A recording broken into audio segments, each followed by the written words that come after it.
देखिए, हम लोग अभी पढ़ रहे थे गैल्वेनिक सेल के बारे में, और गैल्वेनिक सेल में हमने एग्जांपल लिया डैनियल सेल का, ठीक है, जिसमें दो मेटल के इलेक्ट्रोड हम यूज़ करते हैं, एक होता है जिंक और दूसरा होता है कॉपर, ठीक है। क्यों अलग अलग तरह के मेटल यूज़ किए जाते हैं? एक ही तरह के मेटल को यूज़ करके एक ही टाइप का इलेक्ट्रोड बना के हम इलेक्ट्रिसिटी क्यों जनरेट नहीं कर पा रहे हैं? तो आंसर है इसलिए हम अलग अलग मेटल चुनते हैं क्योंकि हर एक मटेरियल की डिफरेंट पोटेंशियल की वैल्यू होती है। जब पोटेंशियल में डिफरेंस आएगा तब इलेक्ट्रिसिटी फ्लो होगी एक जगह से दूसरे जगह, ये उसका बेसिक कारण है। अलग अलग मटेरियल लेने के पीछे कारण क्या है?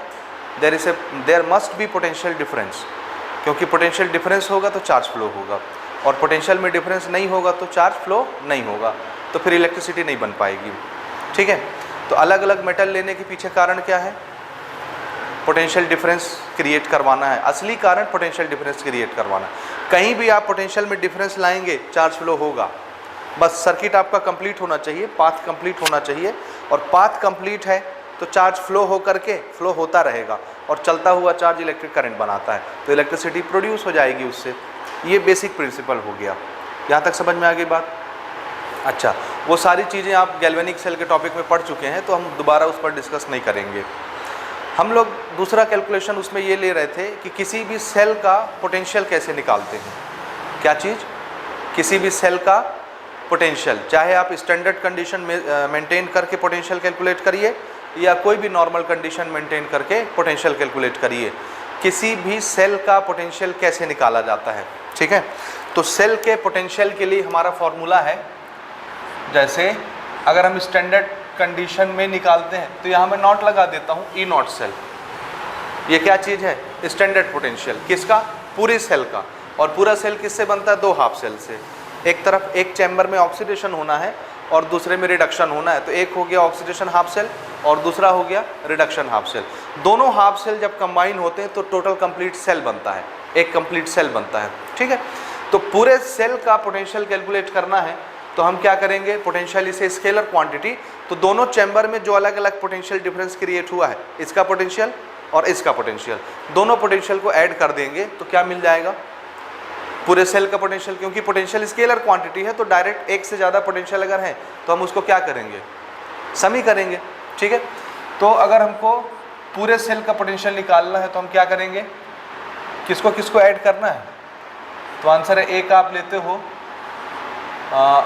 SOP और प्लस SRP। स्टैंडर्ड की बात कर रहे हैं इसलिए आप SOP SRP लिख रहे हैं, ठीक है ना। स्टैंडर्ड ऑक्सीडेशन पोटेंशियल और standard reduction potential. Oxidation chamber में जो पोटेंशियल डिफरेंस हुआ क्रिएट हुआ है किसके बीच में? ये मेटल का इलेक्ट्रोड और इसके सॉल्यूशन। ये इस चैम्बर में डूबा है ना, जैसे जिंक है ये, तो जिंक का मेटल इलेक्ट्रोड और ये जो सॉल्यूशन हमने भरा है ZnSO4 का, इन दोनों के बीच में एक पोटेंशियल क्रिएट होगा। क्यों? There is a charge difference. Solution और मेटल के बीच में चार्ज का डिफरेंस है तो पोटेंशियल डिफरेंस क्रिएट हो गया।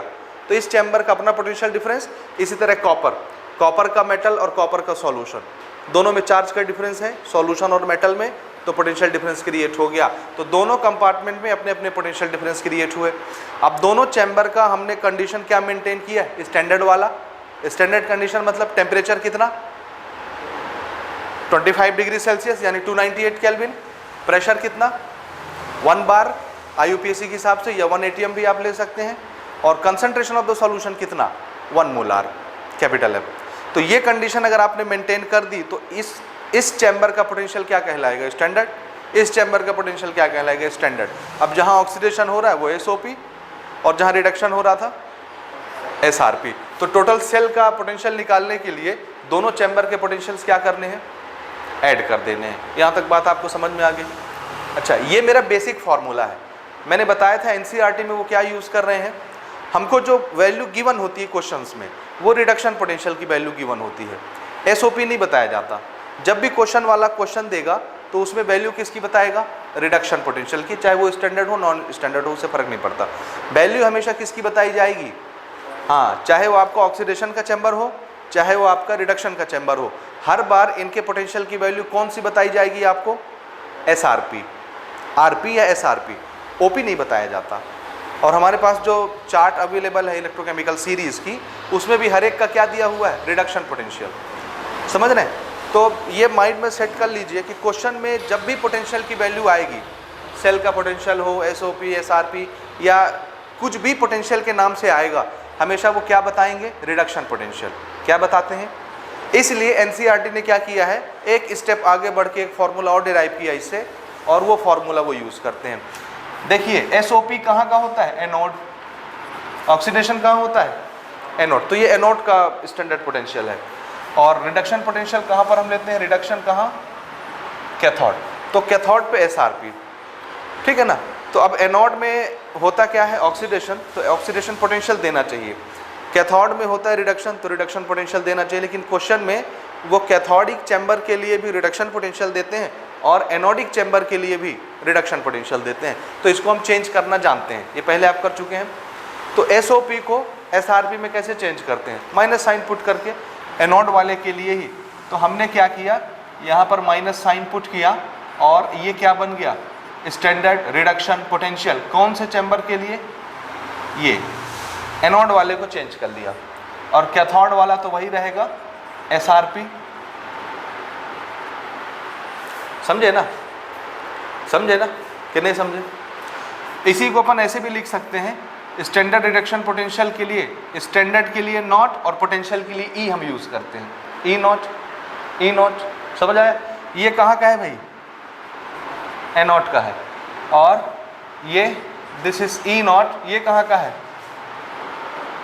कैथोड का है। ठीक है, ये माइनस साइन वाला है ना। अब देखिए ये भी रिडक्शन पोटेंशियल, ये भी रिडक्शन पोटेंशियल, एक एनोड का एक कैथोड का। ठीक है, इसको थोड़ा सा अरेंज कर लेते हैं। E naught cell, E naught cell, पहले कैथोड वाले को लिख दिए, this is reduction potential of cathode. ठीक है, minus reduction potential of anode. बस ये बेसिक फार्मूला बन गया, जो कि हमारे ओरिजिनल फार्मूले से डिराइव होकर के बनता है। और इसी फार्मूले को NCERT जगह जगह यूज़ कर रहा है। क्यों यूज़ कर रहा है, उसके पीछे लॉजिक ये है कि जब भी क्वेश्चन देगा हमेशा क्या बताया जाएगा, रिडक्शन पोटेंशियल। एनोड वाले के लिए भी रिडक्शन बताया जाएगा, कैथोड वाले के लिए भी। तो आप सिंपल क्या करिए, reduction potential minus reduction potential करिए। कैथोड का रिडक्शन पोटेंशियल माइनस एनोड का रिडक्शन पोटेंशियल। ये चीज़ आपको समझ में आया? हम बाद में इस पर और डिस्कस करेंगे। ये फॉर्मूला आपको याद रहेगा। तो अगर आपको ये लगाना है ये लगाइए, अदरवाइज बेसिक लगाना है, जिसको कॉन्सेप्ट क्लियर रखना है तो वो ये याद रखिए, और जिसको न्यूमेरिकल में स्पीड लाना है तो फिर वो ये याद रखिए। डायरेक्ट पुट करेंगे, डायरेक्ट आंसर निकालेंगे। समझ में आ गई बात मेरी यहाँ तक? अच्छा, अब हम अपने अगले टॉपिक की तरफ बढ़ रहे हैं। देखिए सेल का पोटेंशियल अगर हमको कैलकुलेट करना है, सेल में हालांकि दो चैम्बर है ना, दो हाफ सेल है, तो सेल का पोटेंशियल जब भी कैलकुलेट किया जाएगा हमेशा कैसे कैलकुलेट किया जाता है, दोनों हाफ सेल के पोटेंशियल को ऐड करके सेल का पोटेंशियल निकाला जाता है। यानी सेल के पोटेंशियल के लिए दोनों हाफ सेल के पोटेंशियल की ज़रूरत है। आइदर आप प्लस करिए, आइदर आप माइनस करिए, ऐसे। कैथोड का रिडक्शन पोटेंशियल माइनस एनोड का रिडक्शन पोटेंशियल। तो दोनों चैम्बर का पोटेंशियल चाहिए ना हमें सेल का पोटेंशियल निकालने के लिए। समझे ना? अब आपने न्यूमेरिकल भी एक दो प्रैक्टिस करके देख लिए। जैसे जिंक हमने डुबाया, तो जिंक और दूसरे चैम्बर में क्या लिया था, कॉपर लिया था। आपने एक न्यूमेरिकल भी प्रैक्टिस किया है इस पर। जिंक और कॉपर से बना हुआ डैनियल सेल या गैल्वेनिक सेल, उसका रिडक्शन पोटेंशियल कितना आया था, 1.01, ये 1.1 कितना आ रहा था, देखें जल्दी से बताएं। 1.1 आएगा। कितना आएगा, 1.1 आएगा। कितना होता है, जिंक और कॉपर से जो सेल बनता है उसका नेट सेल के नेट पोटेंशियल कितना आता है, 1.1 वोल्ट। ठीक है, रहने दीजिए, 1.1 वोल्ट आएगा। ठीक है, क्यों आएगा, क्योंकि हमने दोनों कंपार्टमेंट के अलग अलग पोटेंशियल को ऐड किया है। जिंक का पोटेंशियल होता है -0.76 वोल्ट। कितना, -0.76 वोल्ट रिडक्शन पोटेंशियल बता रहा हूँ। और कॉपर का रिडक्शन पोटेंशियल कितना होता है, 0.34 पॉजिटिव। कितना, देखिए कॉपर के लिए reduction potential, standard reduction potential copper. और रिडक्शन पोटेंशियल लिखने का तरीका तो आप जानते ही हैं, रिडक्शन दिखना चाहिए, कॉपर +2 से किस में चेंज हुआ, कॉपर में, and this is standard potential, और ये रिडक्शन हो रहा है। सो रिडक्शन पोटेंशियल कॉपर के लिए कितनी होती है, दिस इज 0.34 वोल्ट, ठीक है। और यही चीज़ अगर मैं बोलूँ जिंक के लिए, तो जिंक के लिए ये वैल्यू होती है -0.76 वोल्ट। ये दो वैल्यू है ना, समझे ना। दोनों रिडक्शन पोटेंशियल हमने बताए हैं आपको, ये भी रिडक्शन, ये भी रिडक्शन, ऑक्सीडेशन नहीं बताया, ठीक है ना। ये रिडक्शन पोटेंशियल की वैल्यू हमारे पास अवेलेबल है, ठीक है। अब इन दोनों को हम सॉल्व करके यहाँ रख के डायरेक्ट सेल का पोटेंशियल निकाल सकते हैं। तो आप देखेंगे दोनों, एक माइनस है तो माइनस के बाद माइनस क्या हो जाएगा, प्लस, तो दोनों ऐड होकर के 1.1 वोल्ट देते हैं सेल का पोटेंशियल, ठीक है ना। तो ये तो सेल का पोटेंशियल निकला, जो कि दोनों कंपार्टमेंट, दोनों हाफ सेल के रिडक्शन पोटेंशियल की हेल्प से निकाला जाता है। ये समझ में आया। अब एक सवाल इसमें ये उठता है कि आपने इसका रिडक्शन पोटेंशियल कैसे कैलकुलेट कर लिया, ये वैल्यू कहाँ से आई, ये है ना। सेल का तो समझ में आ रहा है कि ये हाफ सेल और ये हाफ सेल, दोनों हाफ सेल की पोटेंशियल की वैल्यू ऐड करेंगे तो सेल का मिल जाएगा पोटेंशियल, है ना। लेकिन इस हाफ सेल की वैल्यू कहाँ से आई, ये कहाँ से आया 0.34 वोल्ट, ये कहाँ से आया 0.76 वोल्ट, ये कैसे कैलकुलेट हुआ, समझे ना। क्योंकि हमको पता रहता है कि जिंक का इलेक्ट्रोड अगर मैं डाल रहा हूँ तो जिंक का पोटेंशियल इतना होगा -0.76 वोल्ट। अगर मैं कॉपर का इलेक्ट्रोड डिप कर रहा हूँ तो कॉपर के लिए पोटेंशियल कितना है 0.34 वोल्ट। अगर मैं सिल्वर का ले रहा हूँ तो सिल्वर का पोटेंशियल होता है 0.80 वोल्ट, समझ में आया। तो ये जो पोटेंशियल मैं आपको बता रहा हूँ ये कहाँ से आया, कैसे निकाला, ठीक है ना। क्योंकि जब तक दोनों कंपार्टमेंट के पोटेंशियल की वैल्यू नहीं होगी आप ऐड करके सेल का पोटेंशियल नहीं निकाल पाएंगे। तो अलग अलग चैम्बर के लिए, अलग अलग मेटल के इलेक्ट्रोड के लिए पोटेंशियल की वैल्यू कैसे निकालते हैं, क्वेश्चन समझ में आया। इसको निकालने के लिए हमने एक रिफरेंस इलेक्ट्रोड बनाया है। क्या बनाया है, एक रिफरेंस इलेक्ट्रोड बनाया है। क्यों रिफरेंस, क्योंकि सेल का पोटेंशियल जब निकालते हैं तो दो की हेल्प से निकलता है ना। इसके रेस्पेक्ट में ये, इसके रेस्पेक्ट में ये, दोनों की हेल्प से सेल का निकाला जाता है। तो किसी एक का भी जब आपने पोटेंशियल निकाला होगा तो जरूर किसी के रेस्पेक्ट में निकाला होगा, समझे ना, किसी न किसी के रेस्पेक्ट में निकाला होगा। तो इसी के लिए एक एक एलिमेंट या एक एक मेटल के लिए जब हम इलेक्ट्रोड पोटेंशियल निकालते हैं, रिडक्शन पोटेंशियल बोलिए, ऑक्सीडेशन पोटेंशियल बोलिए, किसी एक मेटल के लिए, समझ रहे हैं, किसी एक मेटल के लिए जो पोटेंशियल की वैल्यू निकाली जाती है वो भी किसी न किसी की सहायता से निकाली जाती होगी, समझे ना। तो उसके लिए हमने एक रेफरेंस इलेक्ट्रोड बनाया है जिसका हमने नाम रखा है स्टैंडर्ड हाइड्रोजन इलेक्ट्रोड। क्या नाम रखा है, standard hydrogen electrode.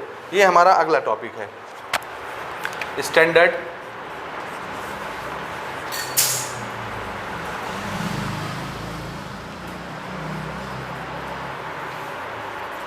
Hydrogen electrode. Standard hydrogen electrode, जिसको शॉर्टकट में SHE शी बोलते हैं, शॉर्टकट में SHE, स्टैंडर्ड हाइड्रोजन इलेक्ट्रोड, ठीक है। स्टैंडर्ड हाइड्रोजन इलेक्ट्रोड, इसी को शी बोलते हैं, SHE, ठीक है। इसी का एक अल्टरनेट नाम हम और यूज करते हैं, that is NHE, normal hydrogen electrode, ये भी बोलते हैं, स्टैंडर्ड हाइड्रोजन इलेक्ट्रोड या नॉर्मल हाइड्रोजन इलेक्ट्रोड। यहाँ तक समझ में आ गई बात, बोलिए, कोई डाउट इसमें नहीं है ना। तो स्टैंडर्ड हाइड्रोजन इलेक्ट्रोड क्यों यूज कर रहे हैं हम, कारण क्या है, ये जो अलग अलग मेटल की या अलग अलग चीज़ों की हमारे पास जो रिडक्शन पोटेंशियल की वैल्यू है उसको निकालने के लिए, कि कॉपर की वैल्यू अगर 0.34 वोल्ट होती है तो ये कहाँ से आएगी, किसी न किसी के कंपैरिजन में निकालेंगे तब ना इसका आएगा कॉपर का। तो कंपेयर करने के लिए हम कौन सा इलेक्ट्रोड ला रहे हैं, हाइड्रोजन का बना हुआ, ठीक है। अब देखिए ये इलेक्ट्रोड है, ये हम ये बात कर रहे हैं, दिस इज इलेक्ट्रोड, कॉपर का इलेक्ट्रोड, जिंक का इलेक्ट्रोड, सिल्वर का इलेक्ट्रोड। अब जब भी अपन सेल बनाते हैं तो सेल में आपने देखा है एक चीज़ बड़ा कॉमन सा है कि जिस मेटल का इलेक्ट्रोड आप लेते हैं उसको उसी मेटल के सॉल्यूशन में डिप करना होता है। अगर आपने जिंक का इलेक्ट्रोड लिया है तो उसको किस में डिप करते हैं, जिंक के ही सॉल्यूशन में, ZnSO4 में। कॉपर का मेटल लिया है तो उसको किस में डिप करेंगे, कॉपर के सॉल्यूशन में। सिल्वर का मेटल लिया है तो सिल्वर के सॉल्यूशन में। ये कंपलसरी शर्त हमको मेंटेन करनी रहती है, ठीक है। अब मैं एक हाइड्रोजन इलेक्ट्रोड लेकर के आ रहा हूँ, रेफरेंस इलेक्ट्रोड, जिसकी हेल्प से बाकी सब की पोटेंशियल निकलने वाली है, ठीक है ना। तो अगर मैंने अपना इलेक्ट्रोड बनाया हाइड्रोजन का, और हाइड्रोजन क्या चीज़ होती है? गैस। क्या होती है? तो अब मैं गैस का एक इलेक्ट्रोड बनाऊंगा, हाइड्रोजन का बना हुआ इलेक्ट्रोड, तो इसको डिप भी किस में करना है?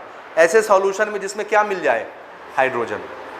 जैसे जिंक का मेटल किस में डिप कराना है? जिसमें क्या मिल जाए? जिंक का आयन मिल जाए। उसी तरह हाइड्रोजन का इलेक्ट्रोड भी हम कैसे सॉल्यूशन में डिप करेंगे? जिसमें हाइड्रोजन आयन मिल जाए। समझ में आया? और हाइड्रोजन आयन कौन देते हैं? जितने एसिड होते हैं। एसिड की तो पहचान यही होती है जो H+ आयन दे सके, एसिड होता है।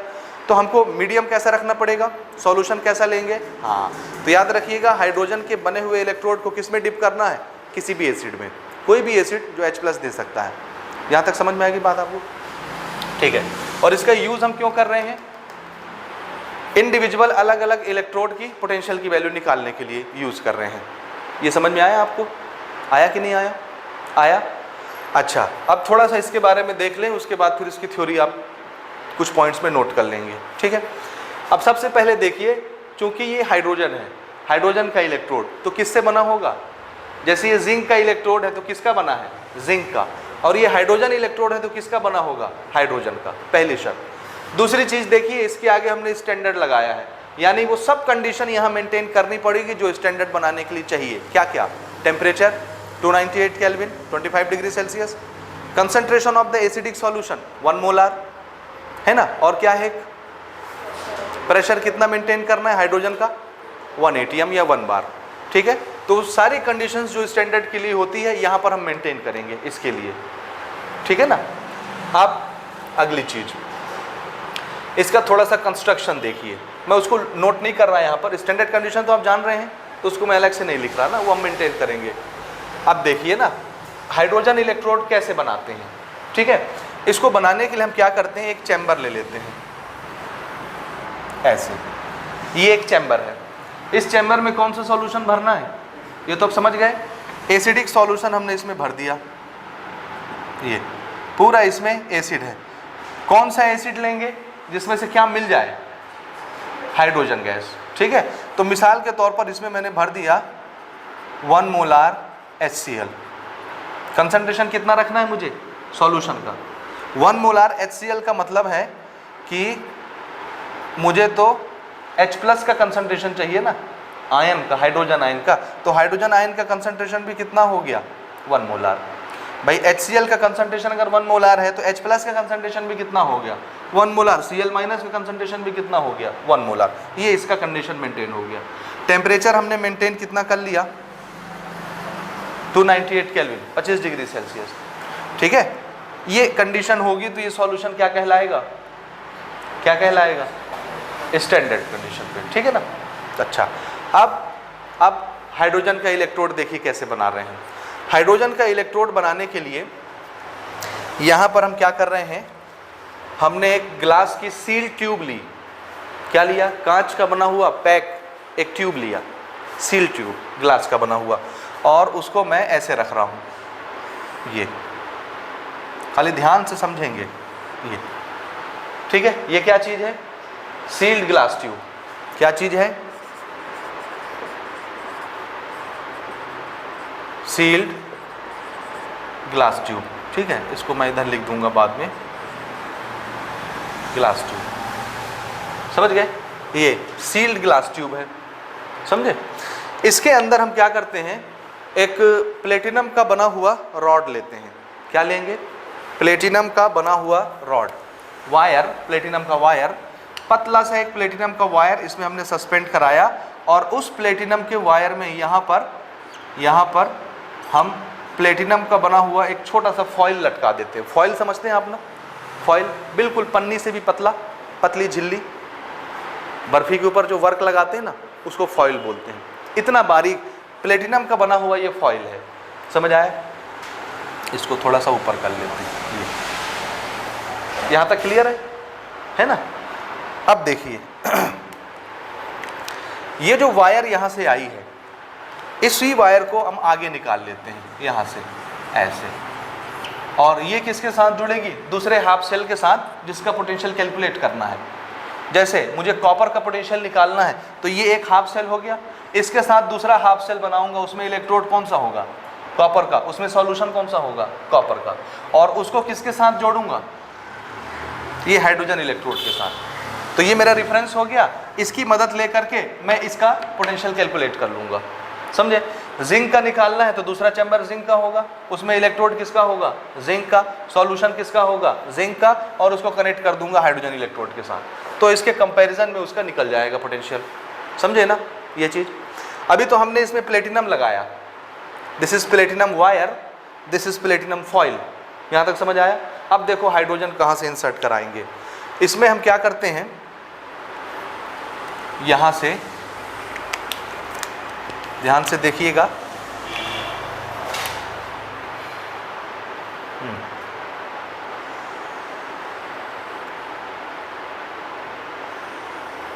ये ठीक है, और यहाँ पर छोटी सी ओपनिंग हमने ऐसे दे दी, ये इसमें से हम हाइड्रोजन गैस अंदर डालते रहेंगे, सप्लाई लगा देंगे हाइड्रोजन गैस का सिलेंडर, और यहाँ से हाइड्रोजन गैस अंदर जाती रहेगी। हाइड्रोजन गैस के लिए शर्त यह है कि इसका प्रेशर कितना होना चाहिए, तब तो स्टैंडर्ड कंडीशन मेंटेन होगा। इतने प्रेशर 1 atm के प्रेशर के साथ ये हाइड्रोजन गैस अंदर लिबरेट होती रहेगी, ठीक है ना, ये समझ आया यहाँ तक। तो हाइड्रोजन गैस इसमें निरंतर आ रही है, ये ऊपर से पैक है, इसको मैं ऐसे नहीं दिखा रहा, ये ऊपर से पैक है, ठीक है ना, सील्ड कोटेड है, चारों तरफ से पैक है, कोटेड है, कोई दिक्कत नहीं, ठीक है, यहाँ तक समझ गया अरेंजमेंट। अब ये प्लेटिनम का फॉइल क्यों लगाया हमने, इसलिए लगाया है ताकि यहाँ जो सॉल्यूशन है उसके साथ कनेक्टिविटी इनकी बन जाए।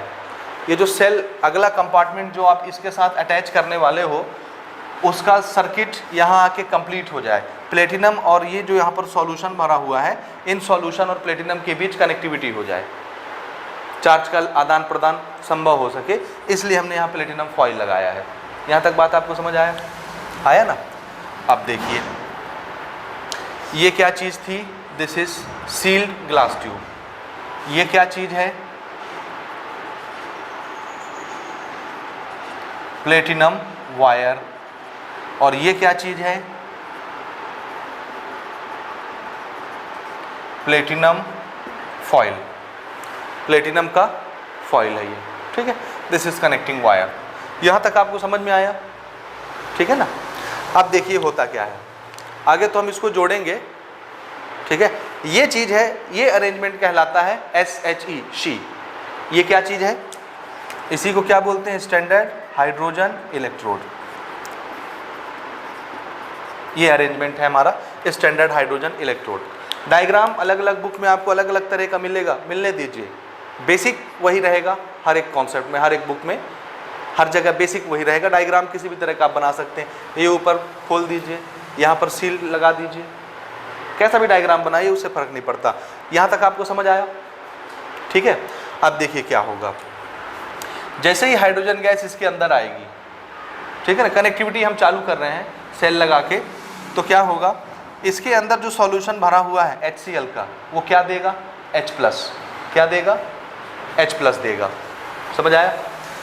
अच्छा, इसमें हम डाल क्या रहे हैं, हाइड्रोजन गैस, क्या डाल रहे हैं, हाइड्रोजन गैस। हाइड्रोजन गैस जब इसमें आएगी और हम सेल चालू करेंगे, तो ये प्लेटिनम का फॉइल, यहाँ जो सॉल्यूशन भरा हुआ है उसमें से H+ निकालेगा, H+ आयन, ये एसिड है, एसिड क्या दे सकता है, H+ आयन, और H+ आयन दूसरे H+ के साथ मिल करके क्या करेगा, हाइड्रोजन गैस बनाएगा।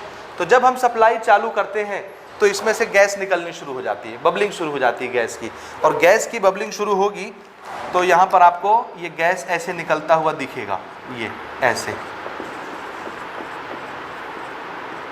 ये गैस ऐसे चारों तरफ निकलता हुआ दिखता है। और हम टेस्ट करके देखते हैं तो ये गैस कौन सी गैस चेक होती है, हाइड्रोजन गैस।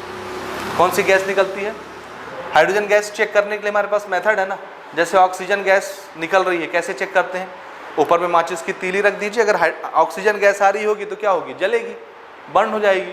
उसी तरह हाइड्रोजन गैस चेक करने की भी अपनी अपनी मेथड है, कैसे चेक करते हैं, पॉपअप साउंड आता है हाइड्रोजन गैस से, आपने 10वीं में पढ़ा है ना ये सारी चीज़ें केमिस्ट्री के एक्सपेरिमेंट्स में, ठीक है। तो हमने चेक करके देखा कि ये कौन सी गैस निकली, हाइड्रोजन गैस निकली। अब देखिए हम इंसर्ट कौन सी गैस करवा रहे हैं, हाइड्रोजन, इसमें से निकलती भी कौन सी गैस है, हाइड्रोजन, ठीक है। तो ये एक हमारा स्टैंडर्ड रेफरेंस इलेक्ट्रोड बन गया, जिसकी हेल्प से हम किसी भी इलेक्ट्रोड का पोटेंशियल कैलकुलेट कर सकते हैं। अगर ये रेफरेंस इलेक्ट्रोड है तो इसका अपना कुछ ना कुछ पोटेंशियल होगा, है ना, कुछ ना कुछ तो होगा। जैसे अगर मुझे ये बताना है कि ये कितने किलो का है, तो इसको किसी से तो कंपेयर करूंगा तब ना पता चलेगा ये कितने किलो का है।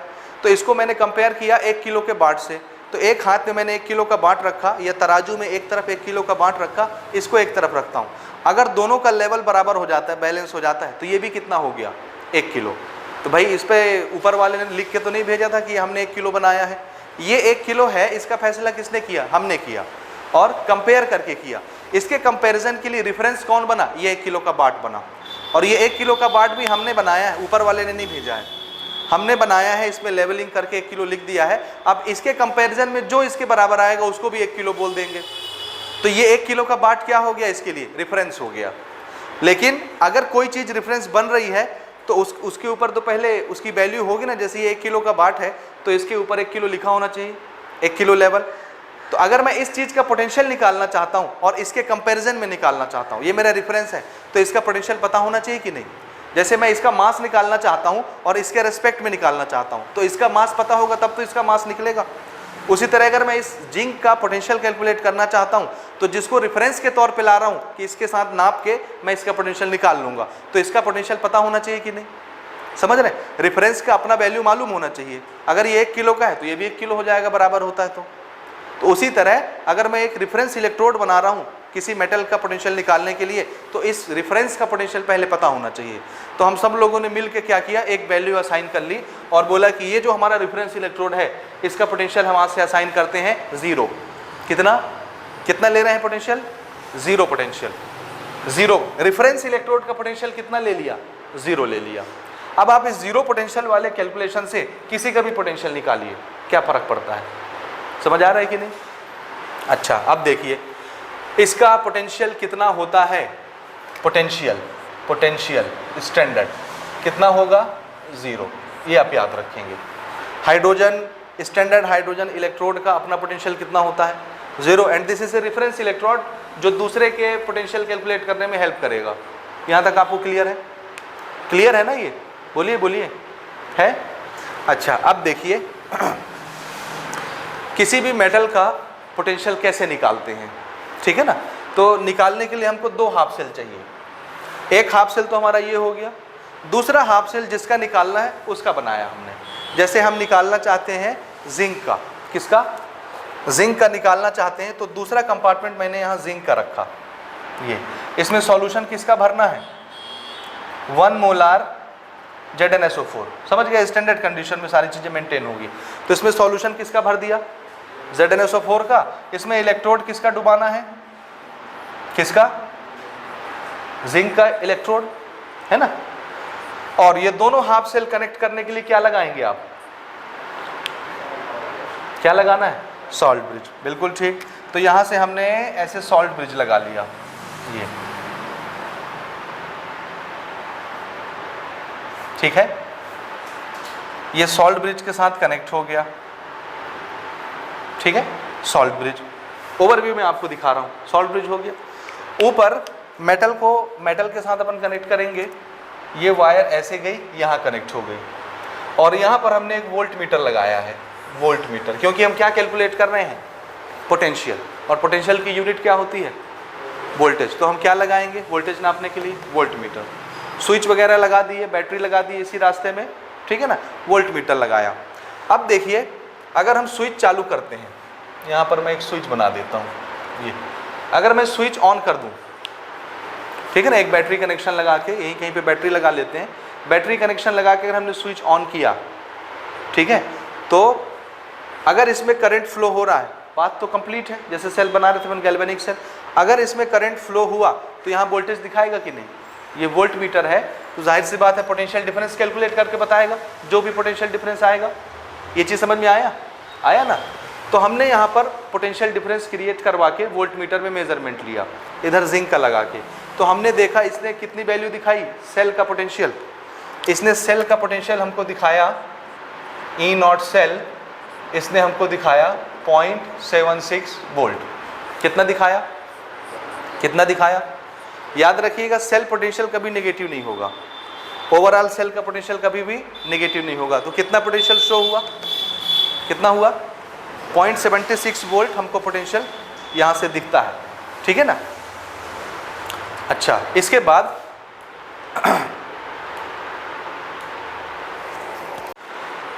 ये तो ओवरऑल सेल का पोटेंशियल पता चल गया, वोल्ट मीटर से देख के हमने लिखा। ये जो वैल्यू हमारे पास अवेलेबल है वो सब कहाँ से आई हैं, एक्सपेरिमेंट कर करके। किसके रेस्पेक्ट में एक्सपेरिमेंट कर करके, शी के रेस्पेक्ट में एक्सपेरिमेंट कर करके एक एक का निकालते चले गए अपन, ठीक है ना। तो हमने एक्सपेरिमेंट करके देखा वोल्ट मीटर ने कितनी वैल्यू दिखाई, इतनी दिखाई। अब हमको पता है कि ई नॉट सेल निकालने का क्या तरीका है, तो आंसर है E naught reduction potential of cathode minus reduction potential of anode. यही फॉर्मूला बनाया मैंने अभी, है ना, यही तरीका है सेल निकालने का। अब देखिए कैथोड पर कौन होगा, एनोड पर कौन होगा, इसका फैसला कैसे होगा, कैसे होगा। तो हम कंपेयर करेंगे कि ये हाइड्रोजन का बना हुआ इलेक्ट्रोड है, ये जिंक का बना हुआ इलेक्ट्रोड है। हाइड्रोजन और जिंक में कौन ज़्यादा रिएक्टिव है, जो ज़्यादा रिएक्टिव होगा वो कहाँ होगा, एनोड पर होगा, उसको ऑक्सीडेशन होगा। ज़्यादा रिएक्टिव हाइड्रोजन देने की टेंडेंसी ज़्यादा रखता है, तो जो ज़्यादा रिएक्टिव है वो कहाँ पर होगा, एनोड पर, उसका ऑक्सीडेशन होगा। जो कम रिएक्टिव है कहाँ पर होगा, कैथोड पर, और उसका क्या होगा, रिडक्शन होगा। ये चीज़ समझ आया। तो हाइड्रोजन और जिंक दोनों को अगर हम कंपेयर करते हैं तो कौन ज़्यादा रिएक्टिव है, जिंक ज़्यादा रिएक्टिव है। इसका मतलब है जिंक का क्या होना है, ऑक्सीडेशन। अगर ऑक्सीडेशन होगा तो ये कौन सा चैम्बर बन गया, ऑक्सीडेशन कहाँ पर होता है, एनोड। तो ये कौन सा चैम्बर बना, ये बन गया हमारा एनोड, और इसके लिए ये क्या बन गया, कैथोड।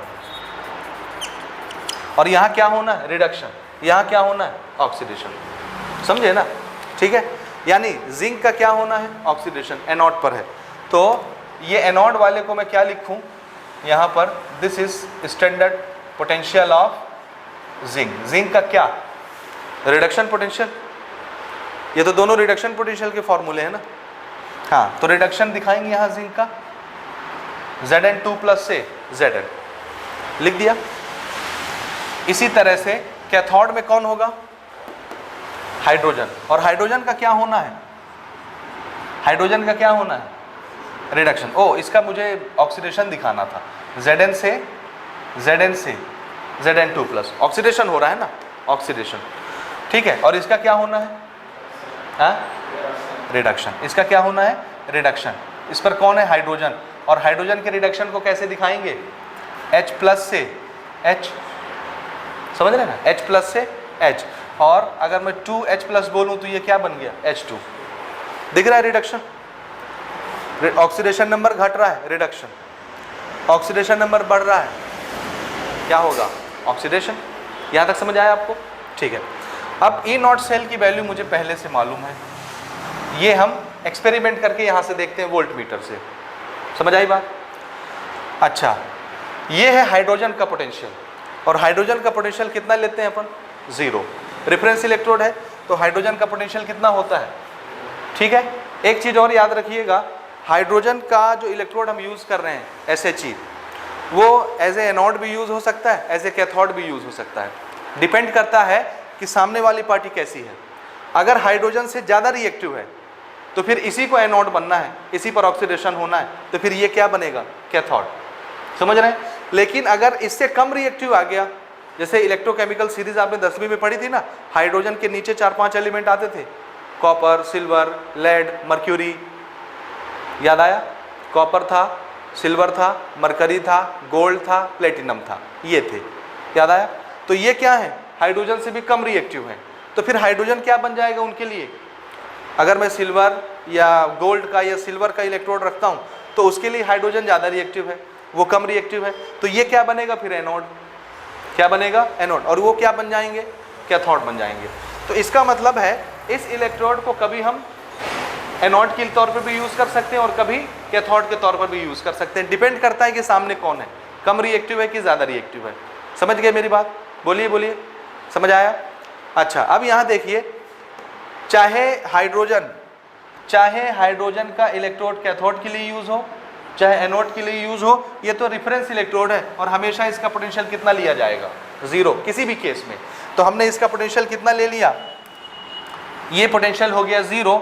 और हमने मेजरमेंट करके क्या देखा है, क्या देखा है, कितना आ रहा था सेल का पोटेंशियल, कितना आ रहा था सेल का पोटेंशियल 0.76।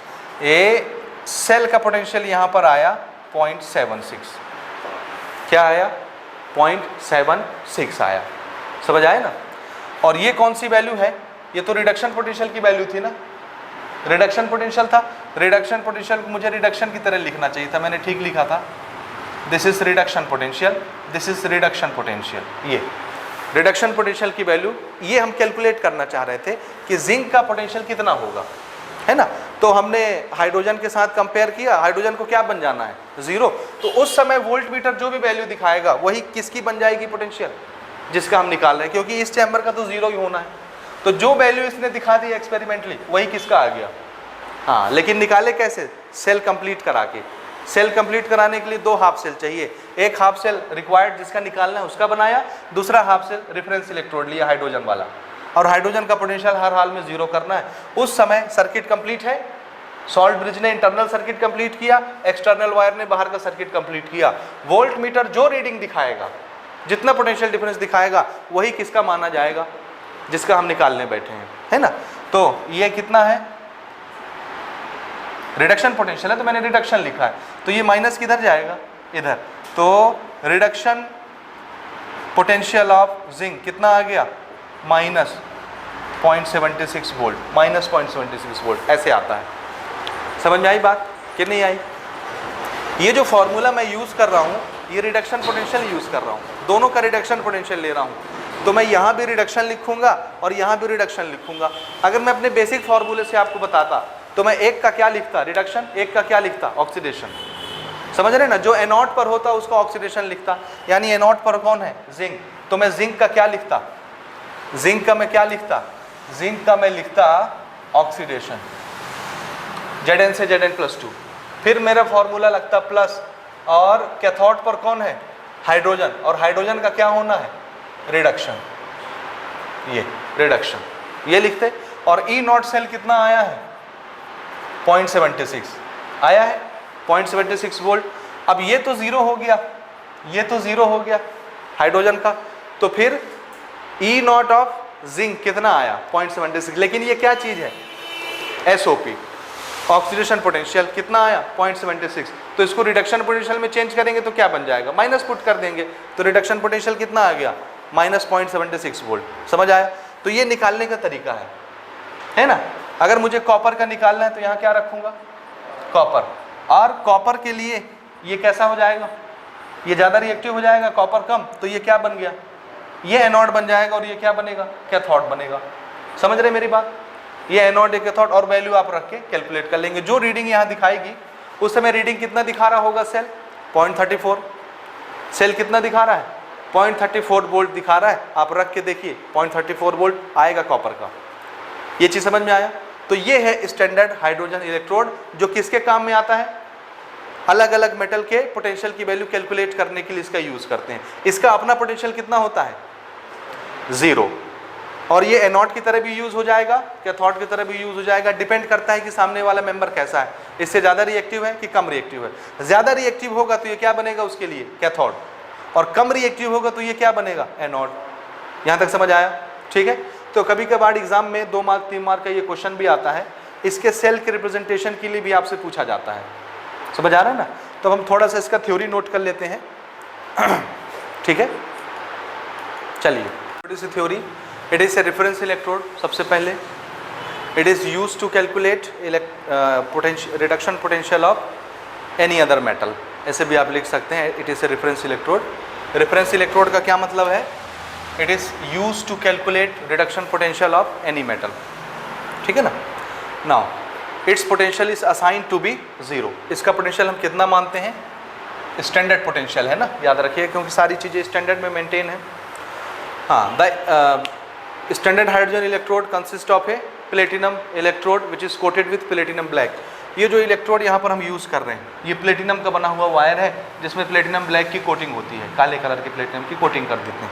नीचे में प्लेटिनम फॉइल लगाते हैं ताकि कनेक्टिविटी बन जाए एसिडिक सॉल्यूशन के साथ, ताकि जब यहाँ से सप्लाई आए तो ये अंदर भरे हुए एसिडिक मीडियम को आयनाइज कर दे, तो हाइड्रोजन गैस बाहर निकल सके। ठीक, the electrode is dipped in acidic solution, ये तो आप समझ गए, जैसा इलेक्ट्रोड होता है वैसा ही सॉल्यूशन हमको लेना है। तो अगर हमने हाइड्रोजन का इलेक्ट्रोड चुना है, क्योंकि इसके अंदर पूरा हाइड्रोजन गैस भरी हुई, इधर से हम डालते जा रहे हैं, तो हाइड्रोजन का इलेक्ट्रोड है तो डिप भी किस में होगा, जिसमें से हाइड्रोजन आयन मिले हमको, यानी एसिडिक सॉल्यूशन में। Pure hydrogen gas at 1 bar pressure या 1 atm प्रेशर भी आप लिख सकते हैं, कोई हर्ज नहीं, is continuously bubbled through the solution at 298 Kelvin temperature and this electrode act as both anode and cathode, मैंने अभी आपको बताया। ठीक है, अच्छा, जब ये एनोड की तरह बिहेव करेगा, एनोड की तरह एट एनोड, तो फिर रिएक्शन कौन सा होना है, इस पर कौन सा रिएक्शन होगा? अगर ये एनोड बना हुआ है, सामने वाला ज़्यादा रिएक्टिव, कम रिएक्टिव है, सामने वाला चैम्बर इसके कंपैरिजन में कम रिएक्टिव है, समझ रहे, तो फिर ये एनोड बन जाएगा ज़्यादा रिएक्टिव, तो फिर कौन सा रिएक्शन होगा इसमें? ऑक्सीडेशन। कौन सा रिएक्शन होगा? ऑक्सीडेशन। और ऑक्सीडेशन कैसे होगा? तो आंसर है, ऑक्सीडेशन में क्या होता है, हाइड्रोजन क्या करता है, इलेक्ट्रॉन लूज करता है, तो हाइड्रोजन गैस क्या करेगा, 2 इलेक्ट्रॉन लूज करके क्या बना देगा, हाइड्रोजन प्लस, 2 इलेक्ट्रॉन इसने लूज कर दिए। ये चीज़ समझ में आया आपको कि नहीं आया? आया कि नहीं आया? आप बेशक यहाँ 2 लिख दीजिए, कोई हर्ज नहीं है। हाइड्रोजन गैस किस में चेंज हो गया? आयंस में, एक्वस सॉल्यूशन में। हुआ रिडक्शन, हुआ ना। और उस समय इसको अपन कैसे रिप्रेजेंट करेंगे? तो आंसर है H प्लस से ना, H से किस में कन्वर्ट हुआ है ये? H प्लस में, H2 लिख लीजिए, तो यहाँ ये लिख लीजिए, दिस इज ऑक्सीडेशन, है ना। ठीक है, और अगर यही कैथोड की तरह बिहेव कर रहा है तो फिर रिएक्शन कौन सा होना है? रिडक्शन। और उस समय क्या होगा, ये H प्लस क्या करेगा, एक इलेक्ट्रॉन लेकर के क्या बनाएगा, हाइड्रोजन का एक एटम, रिडक्शन हो रहा है, और ऐसे 2 हाइड्रोजन के एटम मिल करके क्या बनाएंगे, हाइड्रोजन गैस, है ना। एक इलेक्ट्रॉन लेकर के आयन क्या बना रहा है, हाइड्रोजन का एटम, और 2 एटम मिल करके क्या बना लेंगे, हाइड्रोजन गैस। ये हुआ रिडक्शन। और इसको अपन कैसे लिखेंगे, रिडक्शन H प्लस से H या 2H प्लस से H2, जो आपको लिखना है, 2H प्लस से H2 गैस, है ना। ये हुआ। तो हाइड्रोजन दोनों की तरह बिहेव कर सकता है, एनोड की तरह भी और कैथोड की तरह भी, ये पोटेंशियल। ठीक है, रेफरेंस इलेक्ट्रोड इसीलिए बोलते हैं इसको। ठीक है, अच्छा, अगली चीज़ इसमें आपसे पूछी जा सकती है, ये आता है 1 नंबर के लिए, याद रखेंगे, रिप्रेजेंटेशन ऑफ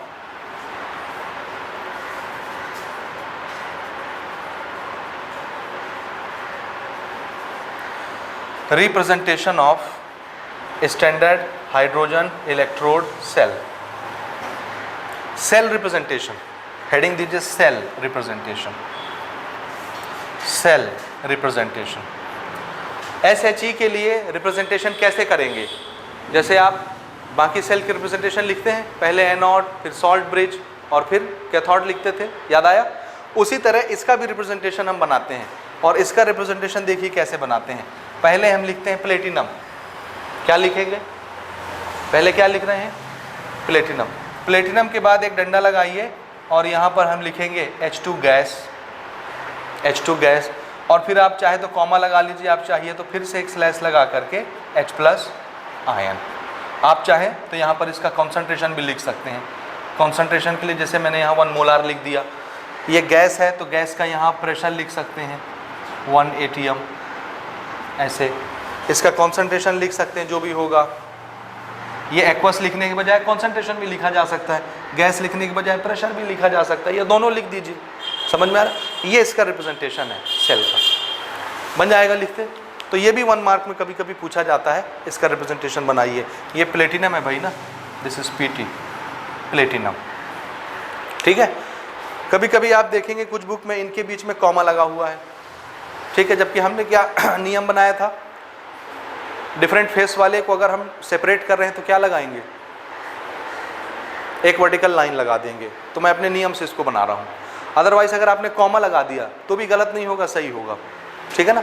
और हमने क्या बोला था, अगर सेम फेस में कोई चीज़ है उसको बाइफरकेट करने के लिए क्या करेंगे, कॉमा लगाएंगे। आपने अगर वर्टिकल लाइन भी लगा दी है तो भी ठीक है। कुछ बुक्स में आप देखेंगे आपको उसमें वर्टिकल लाइन मिलेंगी, समझ गए ना। तो ऐसा कोई वो नहीं है, ये हमने अपने सहूलत के लिए नियम बना रखे हैं, ठीक है। ये नोट कर लें, this is standard hydrogen electrode. और ये क्यों यूज़ होता है अब आपको समझ में आ गया, पक्का, ठीक है, नोट करें।